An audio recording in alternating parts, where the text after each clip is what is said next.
हरेर नाम हरेर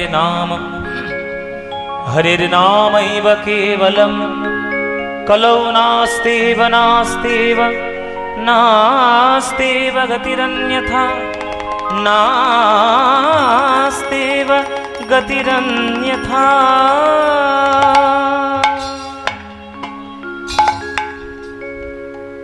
এই কলিযুগের ধর্ম হয় মধুর প্রেম সংকীর্তন।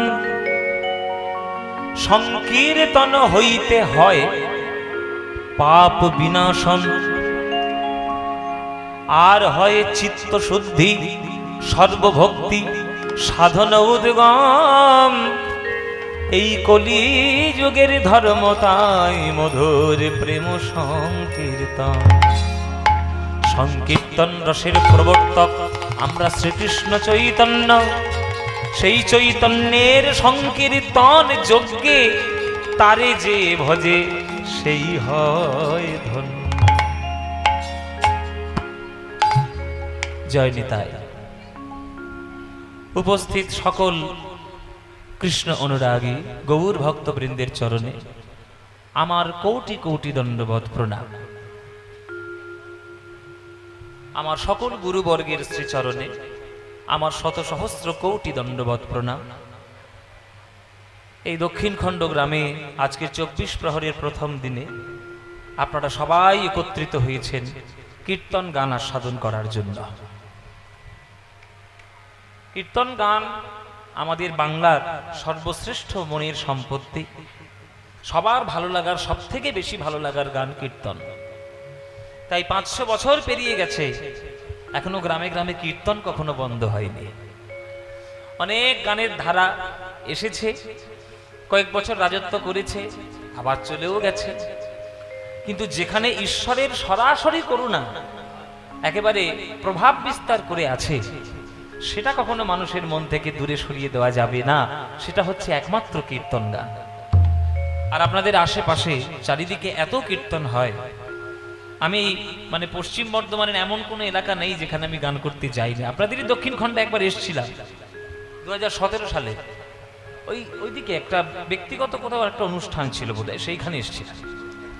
তারপরে অনেক কিছু কারণে আমাদের আবার এইদিকে অনেকদিন আসা হয়নি। আবার দিন পরে আবার দক্ষিণ খণ্ডা গ্রামে আপনাদের আসা। তো আপনারা অনুরাগী ভক্তবৃন্দগণ, আপনারা কীর্তন ভালোবাসেন। যে শ্লোকটা দিয়ে আমরা শুরু করলাম, এই শ্লোকটা হচ্ছে বৃহৎ নারদীয় পুরাণের একটি শ্লোক, যে হরের নাম হরের নাম হরের নামৈব কেবলম কলৌ নাস্তেব নাস্তেব নাস্তেব গতিরন্যথা। প্রত্যেকটি শব্দ 2-3 বার করে বলা। হরের নাম হরের নাম হরের নামৈব কেবলম 3 বার করে বলা। কেন 3 বার করে বলা? শাস্ত্রের বিধান অনুসারে, শাস্ত্রের একটা বলা আছে যে যদি এক কথা 3 বার বলা যায় সেটাকে ত্রিসত্য অঙ্গীকারবদ্ধ হওয়া বলে। যখন কোনো দেবতা বা যখন কোনো দেবদেবী আশীর্বাদ দেয়, তখন তথাস্তু তথাস্তু তথাস্তু বা কল্যাণমস্তু কল্যাণমস্তু কল্যাণমস্তু, এই 3 বার বলা মানে আমাদের বিশ্বাস যে ওই কথাটা বোধহয় ফলে যাবে বা ওটা ঠিক হবে। তেমনি শাস্ত্রের বচন অনুসারে কলিযুগে হরি নাম হরি নাম হরি নামই হলো একমাত্র উপায়। তাহলে কলৌ হরিনাম বিনা তাহলে কি? গতি নাই, গতি নাই, গতি নাই, নাস্তে নাস্তে নাস্তে, নাই নাই নাই। এই 3 বার বলা মানে আমরা গ্রামের মানুষরা বিশ্বাস করি যে 3 বার বলা মানে হবে। ও মায়েরা, তোমরা যখন পাড়াপড়শি ঝগড়া করো, গ্রামের মেয়েরা তো তোমরা ঝগড়া করো না? বাবা, গ্রামের ঝগড়া শুনলে মাথা খারাপ হয়ে যায়, কোমর বেঁধে ঝগড়া করে। কারোর সঙ্গে মনে করো যখন ঝগড়া করো, তখন দেখবে মাঝে মাঝে তোমরা রাগের মাথায় বলে ওঠো মর মর মর। প্রতিবেশীকে বলেন না মর। যেমন এই প্রতিবেশীটার সঙ্গে আমার চিরকালের শত্রুতা। আপনারা চিরকাল জানেন, ইউটিউবে এতদিন ধরে দেখেছেন। হ্যাঁ, এ হচ্ছে আমার চিরকালের শত্রু। এর মরণ আমার হাতেই আর কি। ভগবান মরণ আমার হাতে লিখে রেখেছে। ওই জন্য আমার যখন খুব ওর সঙ্গে ঝগড়া হয়, তখন আমি ওকে মাঝে মাঝে বলি মর। এটা আমি মাঝে মাঝে বলি। এটা বলা মানে আমাদের বিশ্বাস মতো মরবে, কিন্তু এখনো মরেনি। কেন? কি ধাতু দিয়ে গড়েছে তা কি জানি। হ্যাঁ, মরবি? আচ্ছা। তাহলে শাস্ত্র অনুসারে হরি নাম হরি নাম হরি নামই হলো একমাত্র উপায়। কেন? সত্যযুগের এত বড় ধর্ম ছিল, হলো না কেন? ত্রেতা যুগের এত বড় ধর্ম ছিল, নিল না কেন? দাপর যুগের এত বড় ধর্ম ছিল, হলো না কেন? বলে পারবে না। সত্যযুগের মানুষের আয়ু ছিল 1,00,000 বছর, তাই তারা 25,000 30,000 বছর তপস্যা করে কাটিয়ে দিত। তুমি সেটা পারবে? গাছের ডালে পা বেঁধে মাথাটা নিচুর দিকে করে তারা তপস্যা করত, চারদিকে যজ্ঞকুণ্ড জ্বালিয়ে, পঞ্চতপা তপস্যা। তোমার মাথা উল্টে যদি 5 মিনিট রাখা হয়, মাথায় রক্ত উঠে মরে যাবে, আর বাঁচবে? তোমার দ্বারা হবে না, ওসব সম্ভব না। তাহলে ঠিক আছে, তারা সত্যযুগের মতো পারবো না, তো ত্রেতা যুগের মতো করবো। পারবে না। সেই সঠিক দ্রব্য বস্তু সঠিক নাই। এই ভেজাল জগতে মনটাও যেমন ভেজাল, বাতাসটাও ভেজাল, জলটাও ভেজাল, সকল কিছু ভেজাল। ভেজাল জিনিস দিয়ে ঈশ্বরের চরণের কৃপা লাভ করা যাবে না। তাই ত্রেতা যুগের মতো যজ্ঞ আমাদের দ্বারা সম্ভব নয়। বলছে ঠিক আছে, তাহলে ত্রেতা যুগ যখন হলো না, তাহলে দাপর যুগের মতো একটু পুজো অর্চনা এগুলো না হয় করো। বলে তাও হবে না। বলে কেন? বলে প্রথম কথা, ধৈর্য নাই। ধৈর্য নাই। ধর্ম আর ধৈর্য কলিযুগ থেকে আগেই বিদায় নিয়েছে, তাই মানুষের কোনো ধৈর্য নাই। ও মায়েরা, এক সময় সিনেমা হতো 2 ঘন্টা 3 ঘন্টা মানুষ বসে বসে দেখত, সেইটা ধীরে ধীরে ধীরে ধীরে 1.5 ঘন্টা হয়ে গেল। এখন আবার সেইগুলো কনভার্ট হয়ে 8 ঘন্টা সিরিয়াল হয়েছে, সেইগুলো আবার ইউটিউবে এসছে। আবার ইউটিউবে এখন লোকে ভিডিও দেখে না, রিলস দেখতে শুরু করেছে 30 সেকেন্ডে। মানে 2 ঘন্টার থেকে শুরু করে 30 সেকেন্ডে এসছে। বুঝতে পারছেন ধৈর্য কোথায় গেছে? বুঝতে পারছেন তো?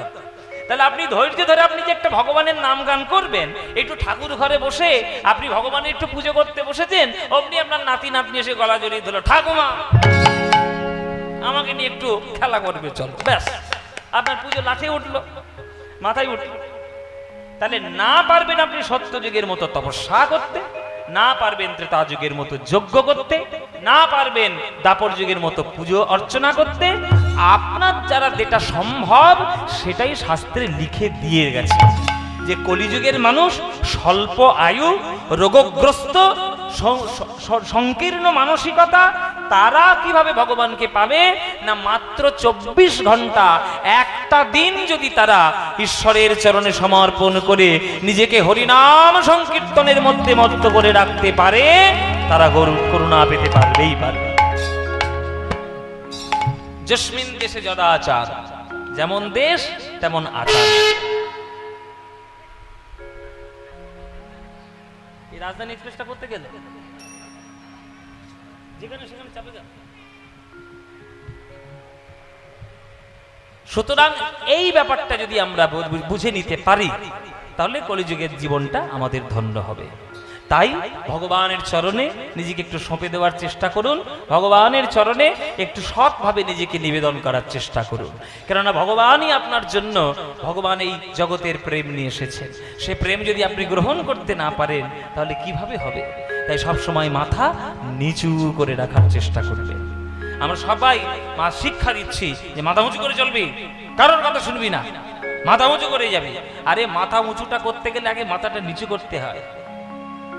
নিচু না করলে উঁচু হওয়া যায় না। 15 তলা বিল্ডিং তুলতে গেলে তার ফাউন্ডেশনটা আগে তৈরি করতে হয়। 15 তলা ছাদটাকেও আগে তৈরি করে না, আগে ফাউন্ডেশন তৈরি করতে হবে, তবেই তার চরণের উন্নতি হয়ে ওই মাথাটা উঁচু হয়ে উঠবে। ওই জন্য মাথা নিচু করো। আমার মাথা নত করে দাও হে তোমার চরণ ধুলার তলে, মাথা নত করে দাও হে তোমার চরণ ধুলার তলে, সকল অহংকার হে আমার ডুবাও চোখের জলে, আমার মাথা নত করে দাও হে তোমার চরণ ধুলার তলে। হরি বল হরি বল হরি বল। নত করে দাও হে তোমার চরণ ধুলার তলে, মাথা নত করে দাও হে তোমার চরণ ধুলার তলে। ও মায়েরা, চরণের ধুলো চরণের কোথায় থাকে? চরণের ধুলো চরণের কোথায় থাকে? এই তো বসে বসে ঠাকমা গল্প করছে, সোয়াবিন তরির তরকারি। ও ঠাকমা, ওদিকে কি সারা জীবন ওদিকে তাকিয়ে এসছো, আর 3 ঘন্টার দিকে তাকাও। বলছি চরণের ধুলো চরণের কোথায় থাকে? পায়ের ধুলো পায়ের কোথায় থাকে জানো না? সেটা বলতে এতক্ষণ দেরি হচ্ছে? পায়ের ধুলো তো পায়ের তলায় থাকবে, ওটা এই মাথার উপর থাকবে, তাহলে তো মাথার ধুলো হয়ে গেল, পায়ের তলায় থাকবে। আপনারা ভাবুন, আপনাদের পায়ের তলায় নিশ্চয়ই ধুলো আছে। তাহলে গৌরাঙ্গ মহাপ্রভু যখন নবদ্বীপে লীলা করেছেন, তার চরণের তলাতেও ধুলো লেগেছে। পদকর্তা বলছেন বা রবীন্দ্রনাথ ঠাকুর বলছেন যে প্রভু, তোমার চরণের তলায় যে ধুলোটা লেগেছে, সেই ধুলোটার কত ভাগ্য বলিহারি যায় যে প্রথমেই তোমার চরণের স্পর্শটা পেয়েছে। আমি তো তোমার চরণের স্পর্শ পেলাম না। তুমি একটু কৃপা করো, আমাকে কৃপা করে যদি ওই ধুলোটার তলায় তুমি আমাকে পাঠিয়ে দিতে পারো, তাহলে বোধহয় আমার জীবনটা ধন্য হবে। নরোত্তম দাস ঠাকুর লিখেছেন যে ভক্ত পদধূলি ভক্ত ভুক্ত শেষ, এই 3 মহাবল।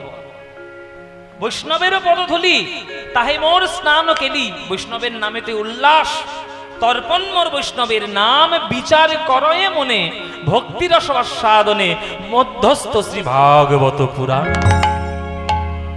তাহলে ভক্ত পদ ধূলি আর ভক্ত পদে জল। তাহলে মহাপ্রভুর চরণের তলায় যে ধুলোটা লেগেছে, সে তো মহাপ্রভুর চরণের ভক্ত হতে পারলো, কই আমরা তো ভক্ত হতে পারলাম না। তাই প্রভু, ওই ধুলোটার সংস্পর্শে তুমি আমাকে একটু এনে দাও, যদি আমার জীবনটা একটু ধন্য হয়। তোমার চরণের পেয়ে স্পর্শ পেয়ে, ভক্তের স্পর্শ পেয়ে, চরণ ধুলার তলে সকল অহংকারে আমার ডুবাও চোখের জলে, আমার মাথা নত করে দাও হে তোমার চরণ ধুলার তলে। তাই ওর হরি বল, হরি বল। নত করে দাও হে তোমার চরণ ধুলার তলে।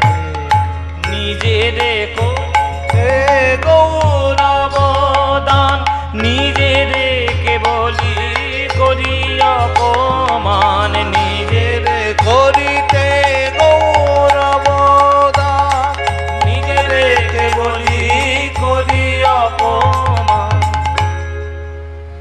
আমরা তো এত বছরের পর বছর ধরে কীর্তন শুনছি, বলুন তো ভালো মানুষ কজন হতে পেরেছি কীর্তন শুনে? বলুন কজন হয়েছে? আমার কথা বাদই দিলাম, আমি ছেড়ে দিন, আমরাও হতে পারিনি। আমরা কীর্তন গাইছি বলে একদম ধোয়া তুলসী পাতা মানুষ হয়ে গেছি তেমন নয়। আমরা সবাই চেষ্টা করে যাচ্ছি যে একটু ভালো হওয়ার। সেই চেষ্টাটা যদি আমাদের মধ্যে থেকে দূরে চলে যায়, তাহলে ভালো হবো কি করে? বিবেকানন্দ বলে গেছে যে সত্যের জন্য সব ত্যাগ করতে পারো, কিন্তু কোনো কিছুর জন্য সত্যকে ত্যাগ করো না। সত্যকে ত্যাগ করা উচিত নয়। বলুন তো এই কথাটা কজন মানি? সকাল থেকেই আমাদের মোবাইল ফোনটা যেদিন থেকে হাতে এসছে, সেই দিন থেকে মিথ্যা দিয়ে দিনটা শুরু হয়। যেদিন থেকে হাতে মোবাইল এসছে, মিথ্যা দিয়ে দিন শুরু হচ্ছে। তাহলে আমরা ভক্ত হব কি করে? কিভাবে সম্ভব? সম্ভব নয়। নিজেরে করিতে গৌরবদান নিজেরে কেবলই করি অপমান। আপনি হয়তো কাউকে মিথ্যা কথা বলে মনে মনে ভাবলেন আপনি খুব বুদ্ধিমান হয়েছেন, চালাক হয়েছেন, ছাই হয়েছেন। তার কাছে চালাক হতে পারেন, কিন্তু ভগবানের কাছে আপনি চালাকি সব ধরা পড়ে যাবে। কোন ছেলে যদি বিরাট বড় একটা চাকরি পেয়ে মনে মনে ভাবে যে বাবার এত পয়সা নাই, বাবার এত শিক্ষাগত যোগ্যতা নাই, বাবার থেকে টাকা আমার অনেক বেশি, বাবার থেকে পড়াশোনা আমার অনেক বেশি, আমি বাবার চরণে প্রণাম করব কোন দুঃখে? এটা যদি কোনো ছেলে বলে ফেলে, তাহলে পাড়া প্রতিবেশীর লোকেরা বুঝে যায় যে ছেলেটা পড়াশোনা করার পর আর কিছু হতে পারুক বা না পারুক, ভালো ধরনের একটা গরু তৈরি হয়েছে, 1 নম্বরের একটা গরু। যে সন্তান বাবা মার চরণে প্রণাম করতে গেলে তাদের লজ্জাবোধ হয়, হ্যাঁ, এবার সেটাও ব্যাপার আছে, অনেক কিছু ব্যাপার ডিপেন্ড করে। আপনার মনে করুন পিতা এমন কোন একটা অন্যায় কাজ করে বেড়াচ্ছে, আপনি পুত্র হয়ে বুঝতে পারছেন, তাহলে আপনার কর্তব্য পিতাকে সৎ পথে নিয়ে যাওয়া। সবসময় বাবা বাবার কথা শুনলেই যে আপনি ভালো ছেলে হবেন তেমন নয়। যেমন হিরণ্যকশিপু প্রহ্লাদকে বারণ করেছিল যে ভগবানের নাম করবি না, ঈশ্বরের নাম গাইবি না। তা প্রহ্লাদ তো হিরণ্যকশিপুর কথা শোনেনি, তাহলে প্রহ্লাদ কি খারাপ ছেলে? খারাপ ছেলে নয়। আসল কথাটা হচ্ছে ধর্ম আর অধর্ম, সত্য আর অসত্য। তাহলে বাবা মার চরণে প্রণাম করতে গেলে কোনো ছেলে যদি মাথা লজ্জায় নিচু হয়, তাহলে সে আর যাই হোক মানুষ তো হতে পারবে না। তেমনি ঈশ্বরের জগতে দাঁড়িয়ে, ঈশ্বরের চরণের সামনে দাঁড়িয়ে যদি কেউ নিজেকে বিরাট বড় জাহির করার চেষ্টা করে, সে বোকা ছাড়া আর কিচ্ছু নয়, পাগল ছাড়া আর কিচ্ছু নয়। কেননা এই বিরাট বিশ্ব ব্রহ্মাণ্ড তাঁর তৈরি, ভগবানের তৈরি। আপনি যত বড়ই মানুষ হন না কেন, আপনি আগে ভগবানের চরণের দাস। নিজেরে করিতে গৌরবদান, নিজেরে কেবলি করি অপমান, নিজেরে করিতে গৌরবদান, নিজেরে কেবলি করি অপমান।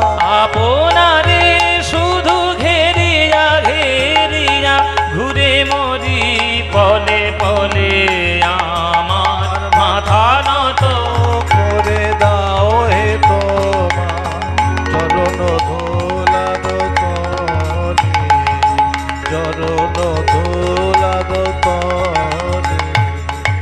আমারে না যেন করি প্রচার আমার আপন কাজে, তোমার ইচ্ছা করো হে পূর্ণ আমার জীবন মাঝে।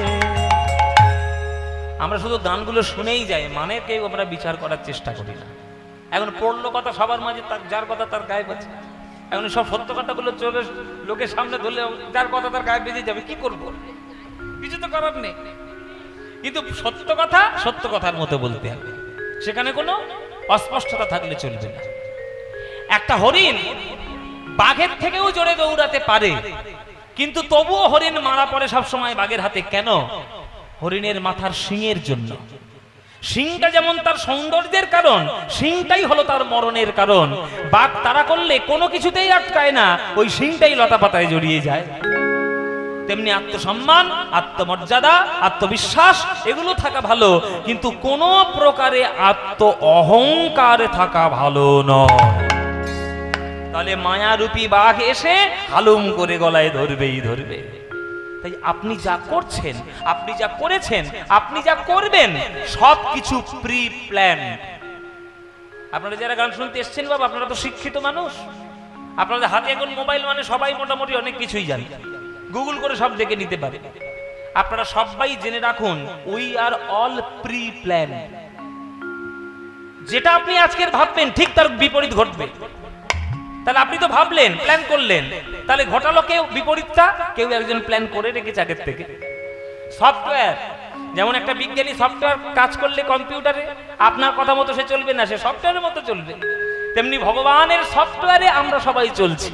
আমরা ভগবান যা লিখে রেখেছে তাই করতে পারবো, তার থেকে বেশি কিছু করার ক্ষমতা আমার দ্বারা নেই, আমার দ্বারা হবে না। তাই নিজেরে যেন না করি প্রচার আমার আপনও কাজে, তোমার ইচ্ছা করো হে পূর্ণ আমারও জীবন মাঝে। আহা, এক একটা লাইন সোনার খনির থেকেও দামি। যাচি হে তোমার চরম শান্তি, পরাণে তোমার পরম কান্তি।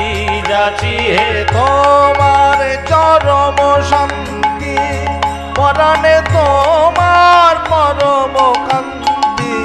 আমারে আড়াল করিয়া দাঁড়াও হৃদয় পদ্ম দলে, আমার মাথা নত করে দাও হে তোমার চরণ ধুলার তলে। সকল অহংকারে আমার ডুবাও চোখের জলে, আমার মাথা নত করে দাও হে তোমার চরণ ধুলার তলে, চরণ ধুলার তলে।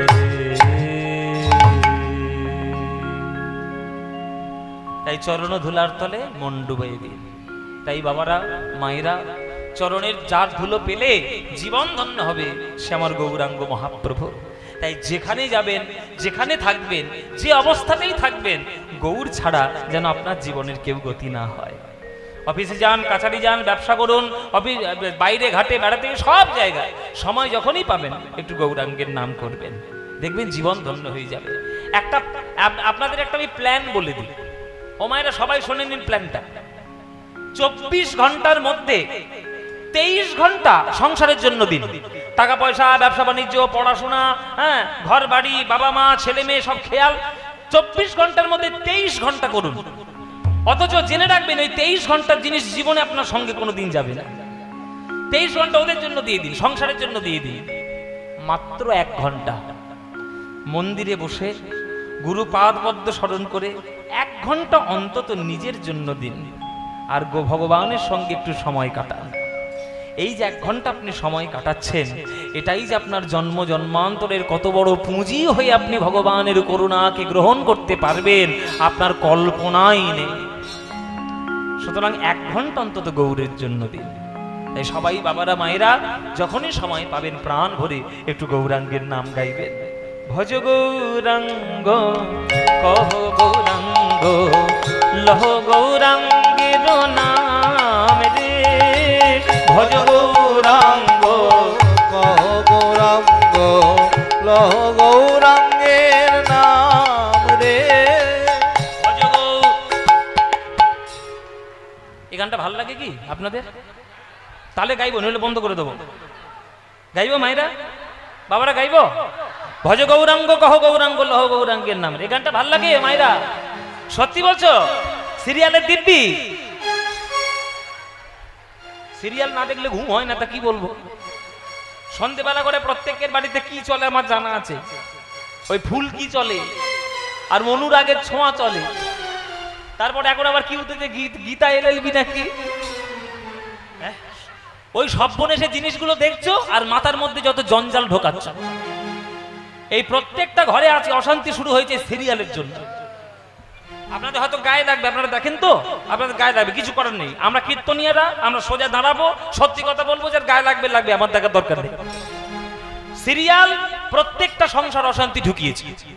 কেননা বৌমার খাবারে বিষ মাখাবেন কি করে, আর শাশুড়ির গলা টিপে মারবেন কি করে, আর নায়ককে ধরে করে 10খানা বিয়ে দেবেন কি করে, সব বিদ্যে সব জানা আছে।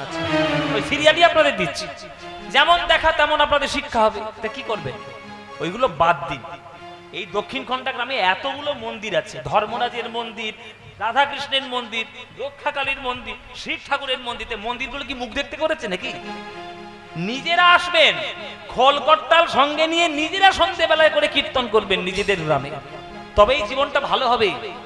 আগেকার দিনের মেয়েরা তুলসী তলায় সন্ধ্যেবেলায় প্রদীপ দিয়ে লক্ষ্মীর পাঁচালি পড়তো, রামায়ণ পড়তো, মহাভারত পড়তো, এখন গীতা এলএলবি দেখছে।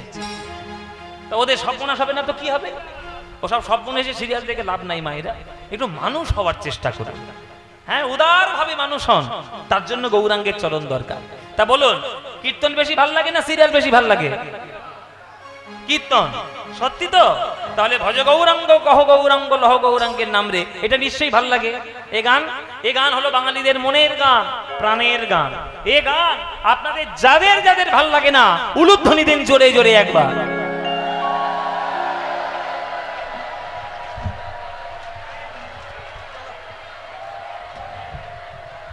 আচ্ছা, আমি কি বাড়ি যাব? আরে সিরিয়াল দেখে এসেছো তো, এই বাড়ি যা। সিরিয়াল দেখে এই ভাই কোথায় আছে, কোথায় আছি, এদিকে আয়। এতক্ষণ কীর্তন করে করে এই মাথায় ঢুকলো। আমি কি বলেছি? আমি বলেছি যাদের এই গানটা ভালো লাগে না তারা উলুধ্বনি দাও, উলুধ্বনি দিচ্ছে। হ্যাঁ, জিভ ফসকে বেরিয়ে গেছে। ও মায়েরা, জিভ ফসকে বেরিয়ে গেছে বলছে, ভুল হয়েছে কিনা বলো। এই যে ঠাকুমা, ভুল হয়েছে কিনা? ভুল হয়েছে তো? তাহলে ভুল যখন হয়েছে শুধরে নাও। এইবার যারা যারা এই গানটা ভালোবাসো, এইবার উলুধ্বনিটা তারাই দাও দেখি। বাহ, না ভালোবাসে, ভালোবাসে বাবা, ভুল করে দিয়ে ফেলেছে, কি করবে? হ্যাঁ, ভালোবাসে। তা ভালো যখন বাবারা ভালোবাসেন নিশ্চয়ই, আসেন তো? যারা যারা ভালোবাসেন হাত তুলে একবার বলুন দেখি, নিতাই গৌর হরি বল।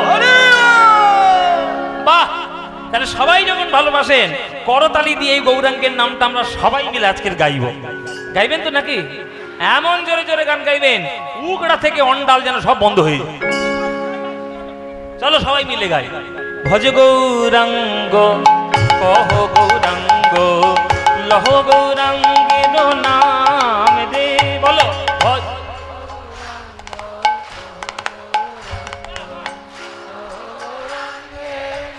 বাহ খুব সুন্দর। ভজ গৌরাঙ্গ কহ গৌরাঙ্গ লহ গৌরাঙ্গের নাম দে। বলো ভজ,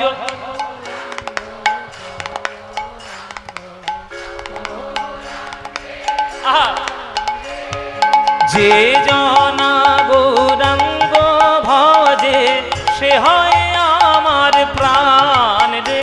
বলো যে,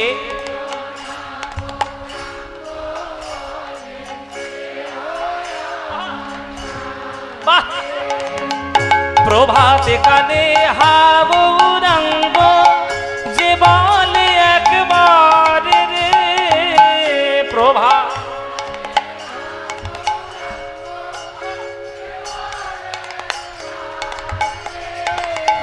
সেই জন আমার হয় আমি হই তার রে। বলো সে জন,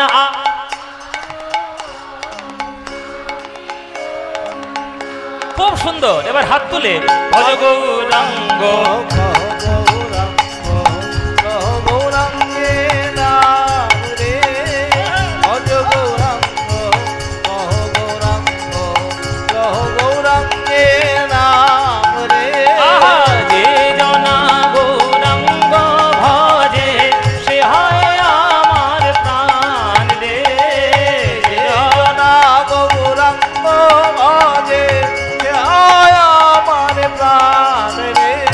ভজ গৌরধ্বনি উলধ্বনি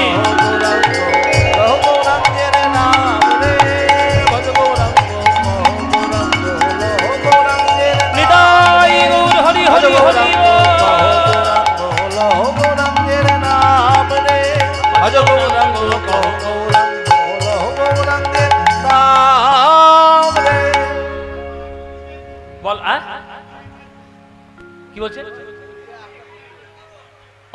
আমি একা করবো, ফের গাইবো এই গানটা? আচ্ছা ওটা কালকে করবো, একা একা কালকে করবো, তোমাদের কালকে গাইতে হবে না, আবার কালকে গাইব। দেখুন এটাকে বলে সংকীর্তন। আমি একা যদি গাইতাম সেটা হতো কীর্তন, আর আপনারা সবাই মিলে যখন গাইলেন এটা হলো সংকীর্তন। বহুরা মিলিতং কীর্তনং সংকীর্তন সা উচ্যতে। সবাই মিলে মানে বহুরা মিলিতং, সবাই মিলে যখন একটা গান গাইবেন সেটা সংকীর্তন। আর মহাপ্রভু যখন নবদ্বীপে কীর্তন করতেন সকালবেলা থেকে শুরু করে সন্ধ্যাবেলা, সেটা করতেন সংকীর্তন, মানে সবার চরণ জড়িয়ে ধরে হাতে পায়ে ধরে এই কীর্তন গান তিনি করতেন। সুতরাং আপনাদের সবার আমার গৌর গোবিন্দের চরণে প্রার্থনা, গৌর প্রেমের উদয় হোক আপনাদের হৃদয়ের মধ্যে। চলুন আমরা লীলা আজকের গাইব, নীলাচলে মহাপ্রভুর লীলা। আজকের যেহেতু গৌরাঙ্গ লীলা এবং কমিটির ভক্তরা যারা আমাদেরকে আমন্ত্রণ জানিয়ে নিয়ে এসছেন, তারা বললেন যে আপনি করবেন অবশ্যই নীলাচল, কিন্তু আমাদের একটু জগন্নাথের প্রসঙ্গ শোনাবেন। তা জগন্নাথের প্রসঙ্গের সঙ্গে গৌর লীলার সঙ্গে নীলাচলের একটা বিরাট বড় যোগসূত্র আছে আর কি। ওই জন্য নীলাচলে মহাপ্রভুর সঙ্গে গৌরাঙ্গের লীলাও কথা আমরা জানবো, আর জগন্নাথের কিছু মহিমাও আজকের আমরা আস্বাদন করব। চলো সবাই মিলে আজকের আস্বাদন করি নীলাচলে মহাপ্রভুর কথা। লীলাচলে আমার গৌরাঙ্গ মহাপ্রভু কেমন কেমন লীলা করলেন। দেখুন লীলা তো প্রচুর আছে। আপনাদের বাড়িতে যদি চৈতন্য চরিতামৃত থাকে তাহলে অন্তলীলা মানে পুরোটাই গৌর লীলা এবং গম্ভীরা নীলাচল পুরী, কিন্তু সব লীলা তো আর 3 ঘন্টার মধ্যে সব গাওয়া সম্ভব নয়। যেগুলো খুব গুরুত্বপূর্ণ লীলা সেগুলোর মধ্যে কয়েকটি আমরা আজকে আস্বাদন করব। চলো শুরু করি আমাদের নীলাচলে মহাপ্রভু। 24 বৎসরের যেই মাঘ মাস, তাহার শুক্লপক্ষে প্রভু করিলেন সন্ন্যাস। আমাদের একটা স্বভাব আছে যে আমরা যখন কাউকে ভালো হতে দেখি, বা কেউ সুখে আছে দেখি, বা কেউ কিছু জিনিস করে শান্তিতে আছে এটা দেখি, আমাদের গাগুলো চিড়বিড় করে জ্বলে ওঠে, আমাদের দেহ মন প্রাণ চিড়বিড় করে জ্বলে ওঠে। গৌরাঙ্গ মহাপ্রভুর ক্ষেত্রে একই হয়েছে।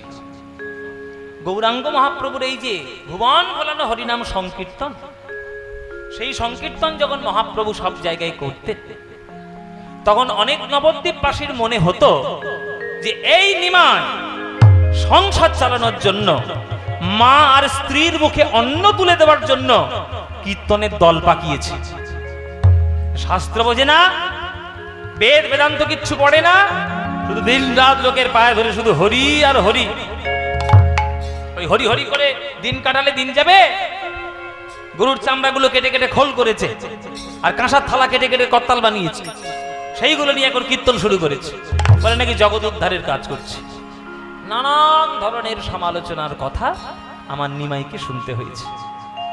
মহাপ্রভু মনে মনে ভাবলেন, যতক্ষণ না আমি নিজের আত্মত্যাগ করব, এরা ততক্ষণ আমার কথা কেউ মানবে না, শুনবে না, এরা বুঝবে না যে আমি কোন রত্ন এদেরকে দেওয়ার জন্য নিয়ে এসেছি।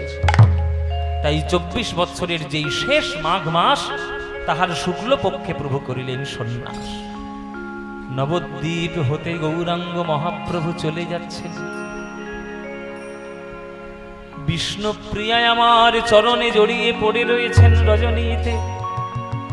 নূপুর পরাতে গিয়ে প্রিয়ায় আমার কাল ঘুমিয়ে ঘুমিয়ে পড়েছে, আর সেই ঘুমের অন্ত নাই। মহাপ্রভু আমার তার মাথায় হাত বুলিয়ে চিরকালের শেষ সোহাগ করে দিয়ে চিরকালের মতো ঘর ছেড়ে বিদায় দিল। আস্তে মায়েরা, কথা নয়, এসব প্রসঙ্গগুলো খুব মন দিয়ে শোনো, জীবন ধন্য হয়ে যাবে একেবারে। নিমাই কথা দিয়েছিলেন মাকে যে মা, তোমার আজ্ঞা ছাড়া আমি কোথাও যাব না। এই আশায় বুক বেঁধে সচিমা নিশ্চিন্তে ঘুমাচ্ছেন নিজের মন্দিরে, নিশ্চিন্তে ঘুমাচ্ছেন। কিন্তু আজ সচির অঙ্গনে গৌরাঙ্গ সুন্দর উঠিলা রজনী শেষে, মনে দৃঢ় আশ করিব সন্ন্যাস, ঘুচাবো এসব বেশে। উঠানের মধ্যে দাঁড়িয়েছে আমার গৌরাঙ্গ মহাপ্রভু। মা, মা, মা, জগৎ উদ্ধার করার জন্য আমাকে জগৎ ছেড়ে যেতে হবে, সংসার ছেড়ে। মা, তুমি কি আমায় আজ্ঞা দেবে? মা, তুমি আজ্ঞা না দেওয়া পর্যন্ত আমি ঘর থেকে বাইরে বেরোতেই পারছি না। ঈশ্বরের কল্যাণের জন্য, জগতের কল্যাণের জন্য আমাকে ঘরটা ছাড়তেই হবে গো মা। বলো মা, তুমি কি আমায় আজ্ঞা দিচ্ছ? মা, আমি কি যাব? এই কথাটা বলছে উঠান থেকে, আর সচিমা শুয়ে আছে নিজের ঘরে।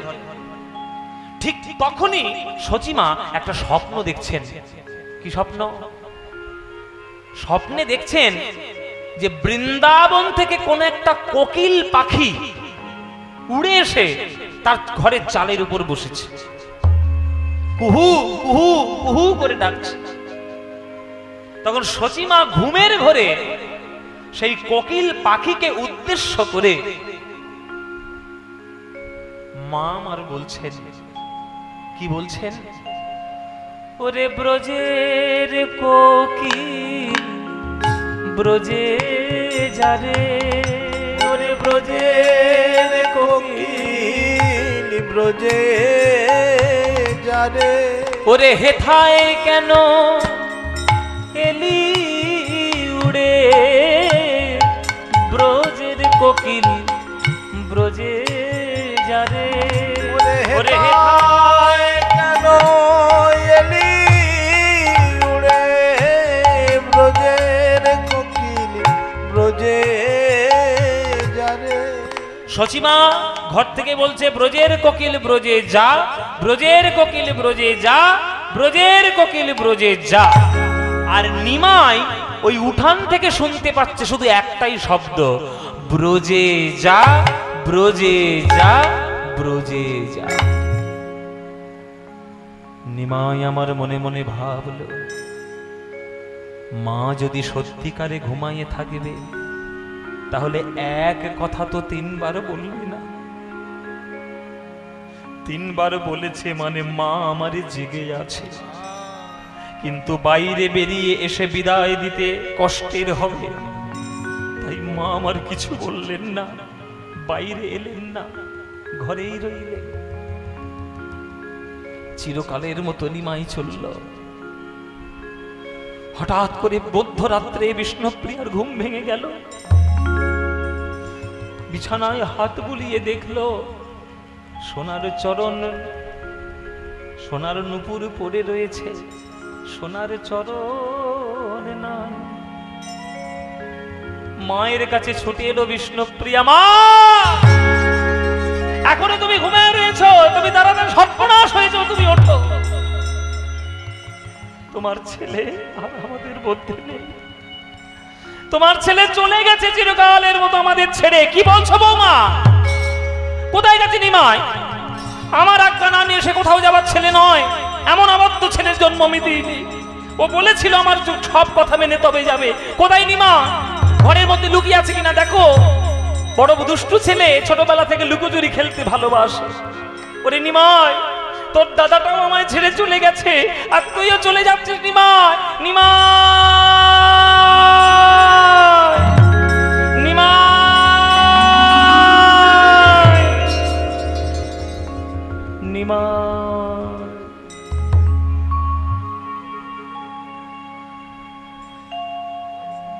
দাঁড়া রে দাঁড়া রে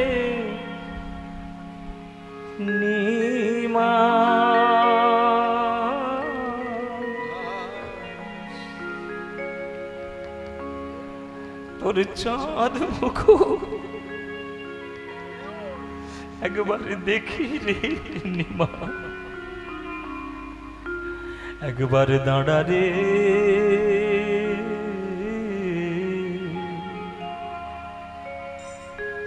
সবাই একটু করজোরে বসবেন, সবাই একটু করজোরে বসবেন মায়েরা। নবদ্বীপের গলিতে গলিতে যদি যাওয়া যায়, মধ্যরাত্রে এখনো সচি মায়ের কণ্ঠস্বর শোনা যায়। এই গান গাইতে গাইতে এখনো নবদ্বীপের মেয়েরা পাগল হয়ে যায়। দাঁড়া রে দাঁড়া রে নিমাই,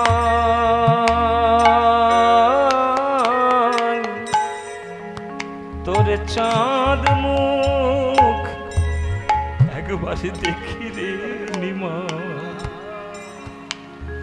একবারে দাঁড়া রে।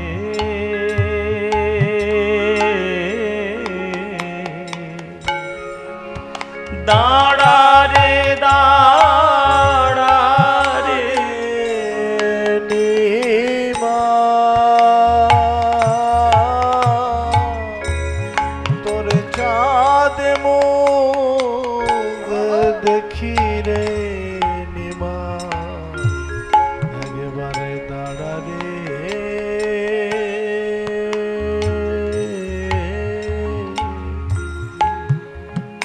রাম যখন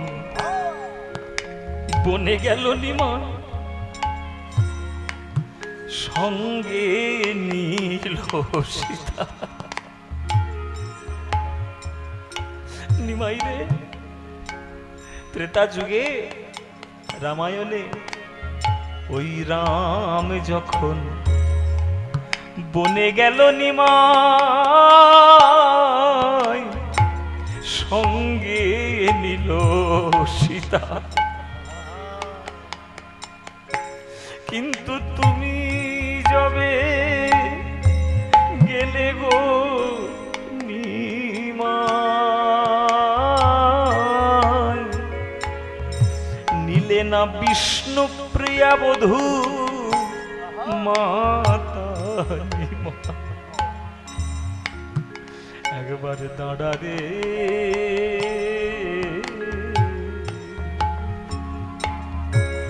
দাঁড়া রে দাঁড়া রে নিমা, তোর চাঁদ মুখ দেখি রে নিমা, একবারে দাঁড়া রে।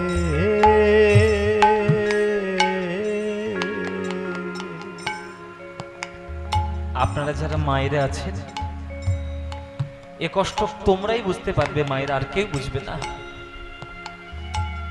একটা মেয়ে, একটা রমণী সেই দিন সব থেকে বেশি আনন্দ পায় যখন সে জানতে পারে সে একটা সন্তানের জননী হতে চলেছে। শত দুঃখ কষ্ট সহ্য করে শরীরকে নিংড়ে দিয়ে একটা সন্তানকে জন্ম দেয়। মনে মনে কত আশা বেঁধে রাখে, ছেলেটার কোলে যদি মাথা রেখে মরতে পারি আমার জীবন ধন্য হয়ে যাবে। মা মনে করে ছেলের কোলে মাথা রেখে মরলে জীবন ধন্য। আর সেই মায়ের কোলে কোনো সন্তান যদি মাথা পেতে মরে যায়, সেই মাই একমাত্র অনুভব করতে পারবে যার কোল থেকে সন্তান হারিয়ে গেছে। যে মায়ের কোলের ছেলে মায়ের কোল ছেড়ে চলে গেছে, সেই মা জানে সন্তান হারানোর কি ব্যথা।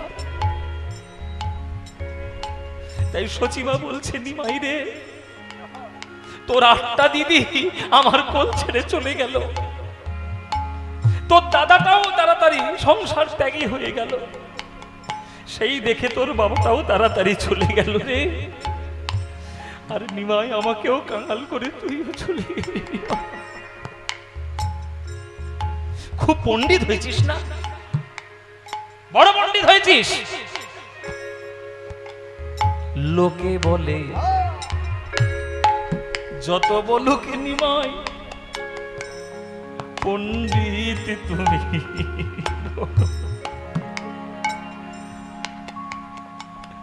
ওগো লোকে বলে যত বলুক নিমাই পণ্ডিত তুমি বড়, ওগো আমাকে কি বুঝাইতে পারো গো, কেন আপন জননী ছাড়ো রে নিমা, একবার দাঁড়া রে,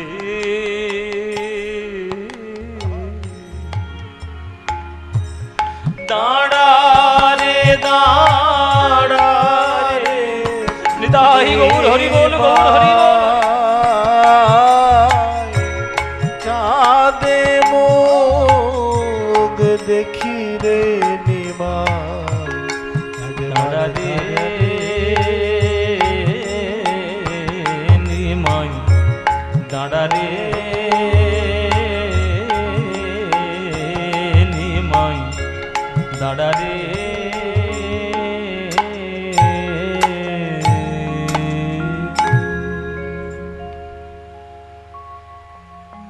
দেখুন একটা গান, আপনাদের সবার চোখের কোণে জল, আপনাদের সবার নয়নের কোণে জল একটা গানে। এ গান সচিমায়ের গান। এতটাই আত্মত্যাগ করে আমার নিমাই ঘর ছেড়েছে। সেই নিমাইকে যদি আপনারা না বোঝেন, গৌর বলে না ডাকেন, জীবন ধন্য হবে কি করে? সবাইকে কাঁদিয়ে আমার নিমাই। এই বর্ধমান জেলা তখন প্রশাসনিক কারণে দুটো ভাগে ভাগ হয়নি, গোটা বর্ধমান ছিল। এই বর্ধমান জেলার কাটোয়া, সুরধুনী গঙ্গার তীরে কাটোয়ায় কেশব ভারতীর কাছে এলেন, গুরুদেব আপনি আমায় দীক্ষা দিন। কেশব ভারতী বলছে, 24 বছরের সন্ন্যাস নিতে এসছ? হ্যাঁ, একটা পণ্ডিত ছেলে তুমি, শাস্ত্রজ্ঞ ছেলে, ন্যায় দর্শনে তুমি এত বিদগ্ধ পণ্ডিত, আর তুমি এইভাবে 24 বছর